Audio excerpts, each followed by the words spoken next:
We have a president that understands that what the world is ready for, certainly what America is ready for, is a revolutionary transformation in our energy system.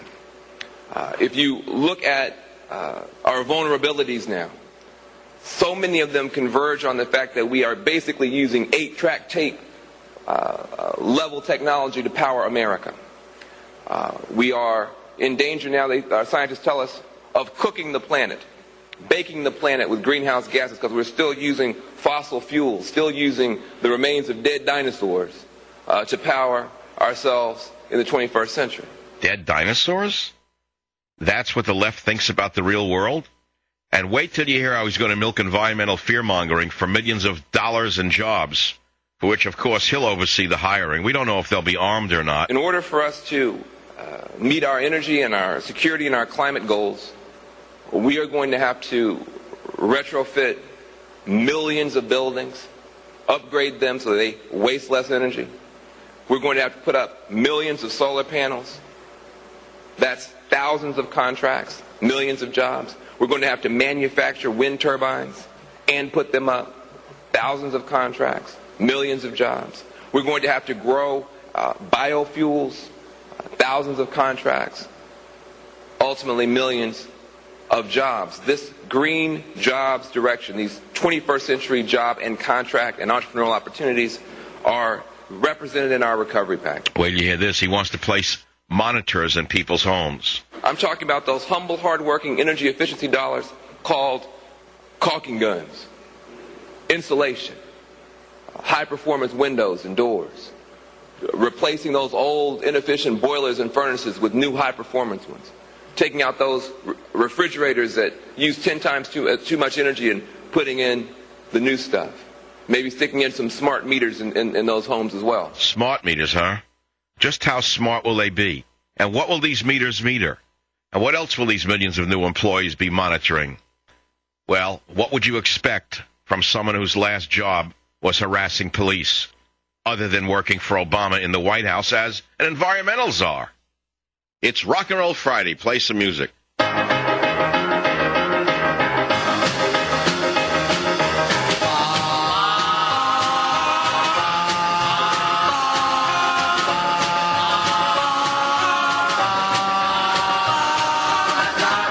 The sky is blue and the sun is golden and the hills are glorious and the sunsets through the fog can tear your heart out.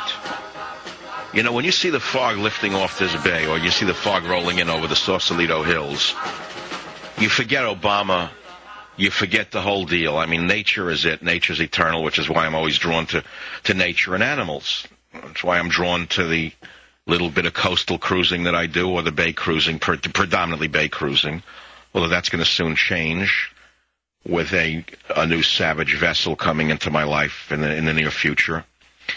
But as I say to you, I'm reading a book, The Cruising Guide to Central and Southern California, one of the finest cruising books ever written by Brian Fagan.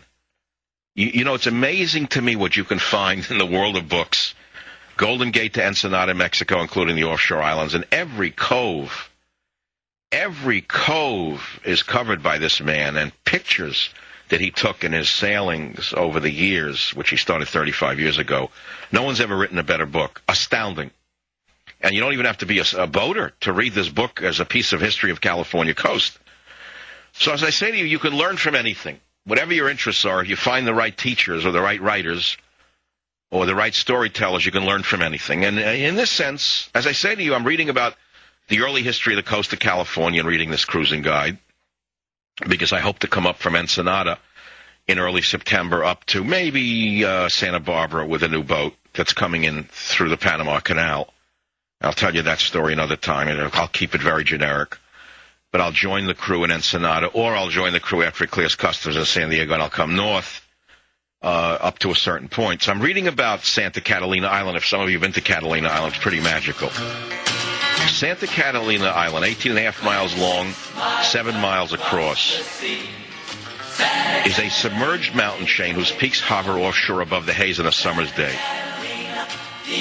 Catalina's isolation goes back millions of years, creating a unique environment. 12 inches of rainfall a year. Amazing. And then you read on. Catalina Catalina's remoteness, even at the height of the Ice Age, 20,000 years ago, when sea levels were as much as 300 feet lower than today, Al Gore, meant that relatively few plant and animal species made it across the channel. Some tiny seeds arrived on air currents, others like the holly-like toyon in birds' beaks. The Pacific created such an effective barrier that only about 400 native plant species have become established on the island, many of them in local plant communities.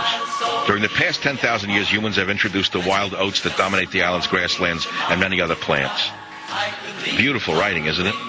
But, as I say, when you read about the early days off the coast of California and you see how Santa Barbara was struggling to survive, and the early pioneers into Santa Barbara had to survive by selling hides, lumber, and other natural products, you realize how far we have fallen as a nation of free men.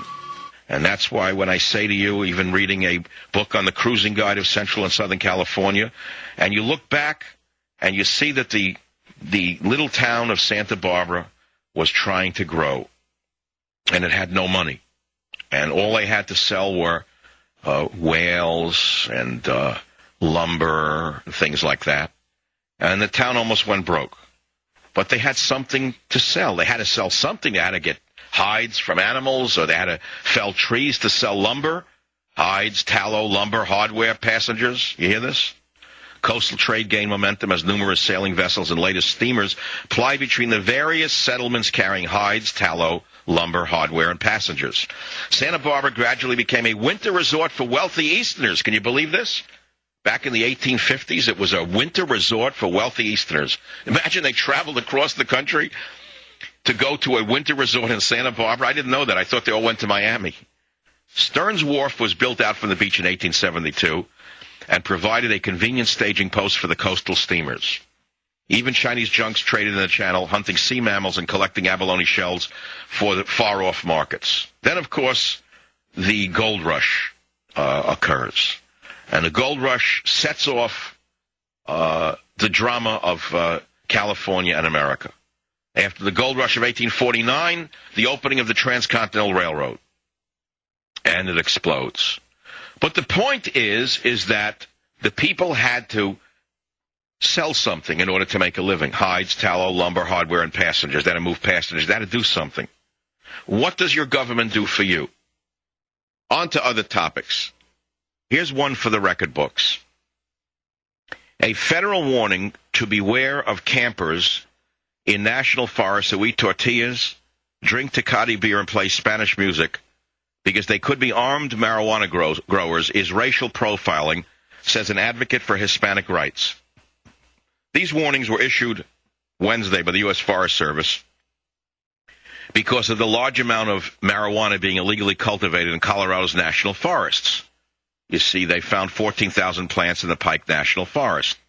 And so the U.S. Forest Service put out a warning to people because they believe illegal immigrants are being brought into Colorado by Latin American drug cartels for mass cultivation of marijuana. And so a law enforcement officer of the U.S. Forest Service of Colorado said warning signs of possible drug trafficking include the following: tortilla packaging, beer cans, Spam, tuna, Tecate beer cans, and campers who play Spanish music. Make sense to you? Well, right away, the so-called civil rights organizations, which I've told you for years, most civil rights organizations are not what you think they are. Polly Baca, co-chairwoman of the Colorado Latino Forum, said that it's racial profiling. And she said it puts Hispanic campers in danger. Did you hear what I just said to you? With God's will and your listenership, I shall return. This is the Savage Nation. Savage. Michael Savage. Afternoons 3 to 7 on Talk 910 KNEW and online at 910KNEW.com.